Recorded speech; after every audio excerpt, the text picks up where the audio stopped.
Amados irmãos e irmãs, que a graça e a paz de nosso Senhor e Salvador Jesus Cristo esteja com todos. Amém? Amados irmãos e irmãs, eu sou o pastor Daniel e estou passando aqui rapidinho para fazer mais um breve vídeo. E dessa vez eu irei falar sobre o pensamento de Lutero, Calvino e Zwinglio a respeito da Santa Ceia, a respeito da Eucaristia. Então veja bem, amados irmãos e irmãs. Lutero, com a Reforma Protestante, ele não esvaziou o sacramento, certo? O sacramento da Eucaristia. Para Lutero, Cristo estava verdadeiramente presente no pão e no vinho. Agora, qual era a visão que Lutero tinha? Qual era a diferença entre o pensamento de Lutero e o pensamento católico romano a respeito da presença de Cristo na Eucaristia? Lutero, por exemplo, ele não acreditava na transubstanciação, na transformação da substância, como a Igreja Católica defende, de que após a epiclese, a invocação sobre, o pão e o vinho se transforma literalmente no corpo e no sangue de Cristo. Mas Lutero acredita que Cristo está realmente ali presente no pão e no vinho. Ou seja, por isso que usa-se a expressão com, em e sob, para mostrar que verdadeiramente ali se conserva ainda os elementos do pão e do vinho, mas não é mais o pão comum, não é apenas o pão e o vinho, é também o corpo e o sangue de Jesus Cristo. Era isso que Lutero defendia. Então a presença de Cristo na concepção de Lutero era real, certo? Não era simbólica, certo? Então Lutero continuou acreditando na presença real de Cristo na Eucaristia, mas não na transubstanciação. O fato de acreditar na presença real não quer dizer categoricamente que tem que se acreditar no conceito da transubstanciação. Cristo pode estar presente realmente no sacramento sem ter ocorrido a transubstanciação, ou seja, a transformação da substância. Já na visão de Calvino, ele nem foi muito radical, ele, podemos dizer assim, e ele nem foi muito relaxado. Ele foi mais meio termos, como podemos dizer. Calvino, ele não esvaziou o sacramento como fez Ulrico Zwinglio, mas ele não acreditava tanto na literalidade de Lutero. Calvino via mais como a presença de Cristo na Santa Ceia. Mas Calvino, ele não acreditava numa mera simbologia, que a ceia era apenas um mero memorial. Não. Calvino acreditava na presença espiritual de Cristo e que na ceia o indivíduo se conectava com Cristo através do sacramento. Então, para Calvino, a presença era espiritual, mas Cristo estava realmente presente, certo? Na concepção de Calvino. Já na concepção de Ulrico Zwinglio, ele já defende o esvaziamento total do sacramento. Enquanto Lutero e Calvino ainda acreditavam que a Eucaristia ou a Santa Ceia transmitia uma graça especial, era um sinal sensível de uma graça invisível, Ulrico Zwinglio não acreditava que se tratava de um sacramento. Ulrico Zwinglio acreditava que se tratava de uma mera ordenança.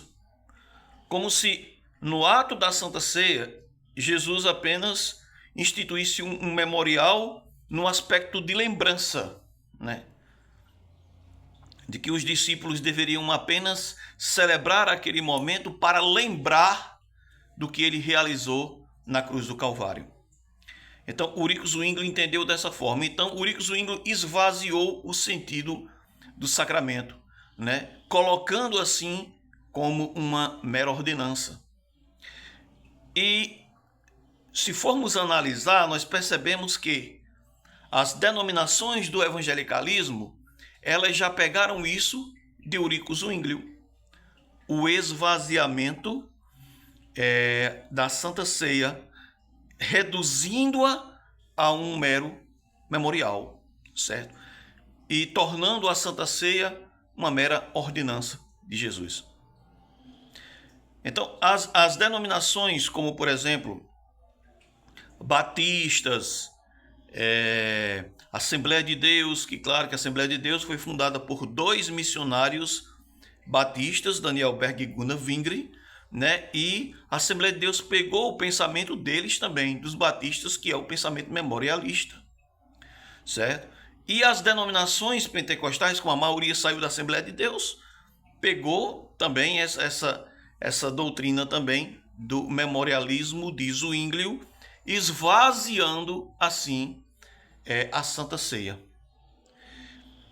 E na minha visão, ao meu ver, é um perigo muito grande quando se há esse esvaziamento da Santa Ceia, porque vai se perdendo a relevância do que é vivido e do que é celebrado.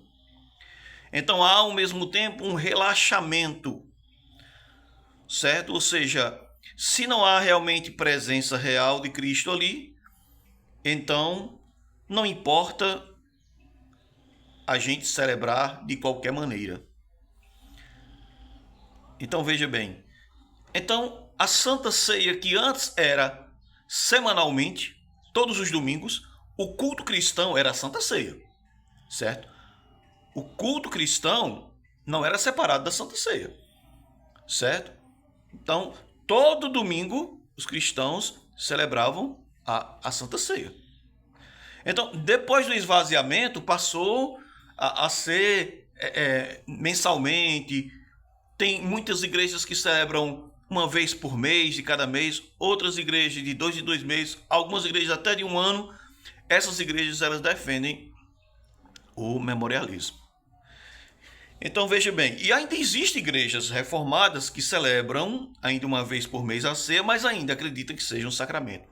No entanto, depois do surgimento do iluminismo e do pietismo do século XIX, foi se esvaziando isso cada vez mais, né? Foi se esvaziando essa questão cada vez mais, porque a celebração ela cai num subjetivismo muito grande, né? Onde a verdade não mais importa. E aí, ao mesmo tempo, vai se perdendo esse contato íntimo com Cristo, reduzindo a uma mera celebração emotiva, emocional, né? Intelectiva, mas sem sacralidade.